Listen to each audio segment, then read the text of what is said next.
Hello everyone, আসসালামু আলাইকুম। তো ২-৩ দিন আগে আমি একটা পার্সেল অর্ডার করেছিলাম। সো আমার পার্সেলটা অবশেষে চলে আসছে। তো এটা হচ্ছে গাছের পার্সেল। আমি কিছু গাছ অর্ডার করেছিলাম। অনলাইন থেকে কিছু ক্যাকটাস গাছ অর্ডার করেছিলাম। আমি একটু ভয়ে ছিলাম যে গাছগুলা ঠিক আসবে নাকি, কেমন আসবে, বাট অনেক ভালো এসেছে এবং আমি অনেক রিজনেবল প্রাইসে এই গাছগুলো পেয়েছি। এবং আমি এখানে কিন্তু পার্সেলটা আনবক্সিং করছিলাম। এখানে পার্সেলের ভিতরটা দেখাই আমি। এখানে অনেক সুন্দর করে গাছগুলো সবগুলো ছিল। এখানে সব অনেক ভালোভাবে এগুলো র্যাপ করা ছিল কস্টিপ দিয়ে। তারপরে হচ্ছে গিয়ে আমি এগুলোকে একটা করে বের করে নিচ্ছিলাম। তো তারপরে আমি কস্টিপগুলো খুলে নিয়েছি। এখানে ছিল ৬ রকমের ক্যাকটাস আর একটা সাকুলেন্ট ছিল। সাকুলেন্টের কালারটা এখানে বোঝা যাচ্ছে না।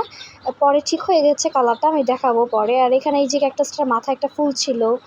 আর এই যে এখানে ২টা একরকমের দেখা যাচ্ছে। এটার সামনের যেটা, এই যে এটা হচ্ছে আপনার পার্পল কালার হবে রোদে রাখলে, আমি দেখাবো।